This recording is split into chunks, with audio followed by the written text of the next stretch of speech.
आप एक बार बताइए, आपका शुभ नाम क्या है?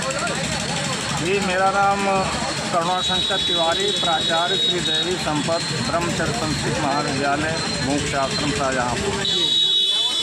आपने पूर्व में एक साथ प्रार्थना पत्र दिया था, ज्ञापन दिया जाने, क्या कुछ उसमें क्या क्या कार्रवाई हुई, कुछ बता सकते हैं? हाँ, सिटी मजिस्ट्रेट को ज्ञापन दिया था जी मुख्यमंत्री के नाम था जी और उससे पहले एसपी को भी मिले थे, जी। लेकिन अभी तक उस पर कोई भी कार्रवाई नहीं हुई। अच्छा, हमें ऐसा लग रहा है शासन प्रशासन उनके दबाव में है, इसलिए आगे की कोई कार्रवाई करना नहीं चाहता। अच्छा। और जो फर्जी प्रबंधक जिसके नाम से एफआईआर करी गई है, वो यहाँ जब उनसे बात की गई, वो शाहजहाँपुर में 16 तारीख को नहीं थे। एक रवि वाजपेयी नाम का गुंडा है जो स्वामी चिन्मयानंद के साथ में जो है जेल में रहा है। ये सारी करतूत उसी की है और विद्यालय में भी उसने जो है कमरा को घेर रखा है अच्छी प्रकार से और गुंडागर्दी पर खुला है। और भी उसके साथी हैं जाटपाड़ लोग, वो सभी गुंडे मतलब जो है उसी के लिए खुले हुए हैं। नहीं, ये तो नहीं कहा जा सकता शासन प्रशासन उनके दबाव में। अगर शासन प्रशासन दबाव में होता तो उनको जेल क्यों जाना पड़ता? नहीं, अगर शासन प्रशासन अगर मदद करता, एफआईआर के लिए हम एसपी को दे गए, उस पर कुल सचिव संपूर्णानंद संस्कृत विश्वविद्यालय का आदेश है एफआईआर करने के लिए, जिला विद्यालय निरीक्षक का उसके ऊपर एफआईआर करने के लिए आदेश है, लेकिन अभी तक कोई भी कार्रवाई उस पर नहीं हुई है, ना मुझे अवगत कराया गया। और जो सिटी मजिस्ट्रेट को जो हम दिए थे, उसकी करीब 14 कापियाँ थी। सुरेश खन्ना जी के लिए, जितिन प्रसाद इत्यादि सभी के लिए उसमें कापियाँ थी।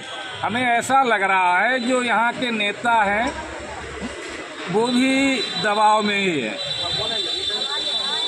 वो भी दबाव में है, क्योंकि योगी के नाम को बदनाम किया जा रहा है। कहते योगी हमारे पैर छूते हैं, किसी को लेकर के चिन्मयानंद जो बलात्कारी बाबा हैं, किसी को लेकर के उनके ऊपर जो है दबाव बना रहे हैं। अधिकारी कोई भी कार्य करना नहीं चाह रहे हैं। नहीं, तब भी तो योगी सरकार थी जब इनको जेल भेजा गया था। जी जी, अगर ऐसा होता तो इनको जेल कैसे भेजा जाता? कुछ ऐसी विशेष परिस्थितियां बन जाती हैं, तब उसी जेल में भी जब भेजा गया, जेल और बाहर सब बराबर ही रहा है। हम लोग जब जेल में जाते हैं, हम लोगों का पेन भी जमा हो जाता है। श्रीमान जी के लिए बाल कटने के लिए नाई बाहर से जा रहा है, खाना बाहर से जा रहा है, सारी सुविधा मिल रही है, तो काय कीजिए। अच्छा, अब आप क्या चाहते हैं योगी सरकार में? अब ये चाहते हैं जो संस्कृत महाविद्यालय की गुंडागर्दी है वो समाप्त हो, और जो झूठी एफआईआर प्रबंधक के नाम से लिखाई गई है, ऐसे व्यक्ति के ऊपर सख्त से सख्त कार्रवाई हो, और जो प्रबंधक के नाम से लिखाई गई है और उनकी लोकेशन उनसे बात की जाए, उनसे पूछा जाए कि आप 16 तारीख को कहाँ। लेकिन बिना जांच के ये जो है एफआईआर की गई है, और उस एफआईआर भी वहीं मुख्य आश्रम में बैठ के कमरे में लिखी गई है। इसमें स्वयं दरोगा जी वहाँ जा कर के वहाँ लिख के लाए हैं। ये रवि वाजपेयी नाम का एक गुंडा है, इसने अपनी पत्नी को जला करके जो है जेल में रहा है, और भी उसके ऊपर बहुत केस चल रहे हैं।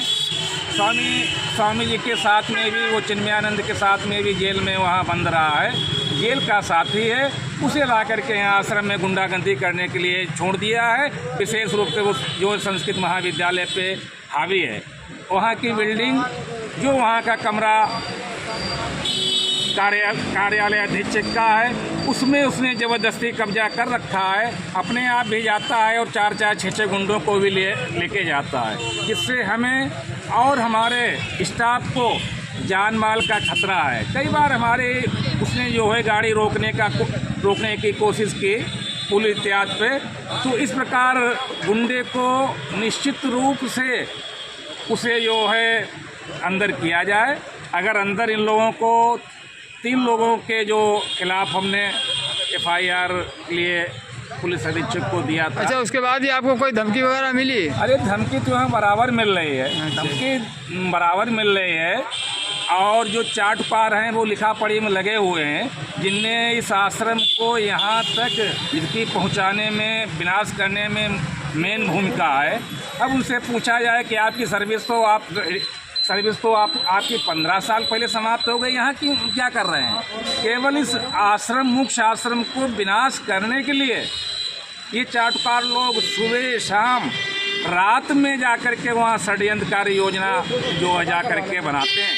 इन लोगों का, सभी लोगों जो चाटपार लोग हैं, इनका भी मोबाइल चेक किया जाए प्रतिदिन। अच्छा, जिला विद्यालय निरीक्षक ने किस तारीख में आदेश पारित किया कि FIR हो?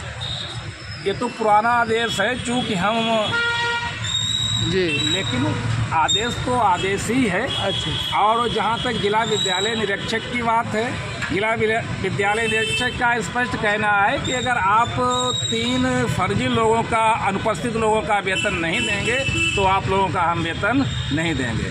क्योंकि चिन्मयानंद हमारे साथ हैं और योगी चिन्मयानंद के पैर छूते हैं, इसलिए तुम लोगों को औकात नहीं है जो कुछ तुम लोग कुछ कर पाओ। तो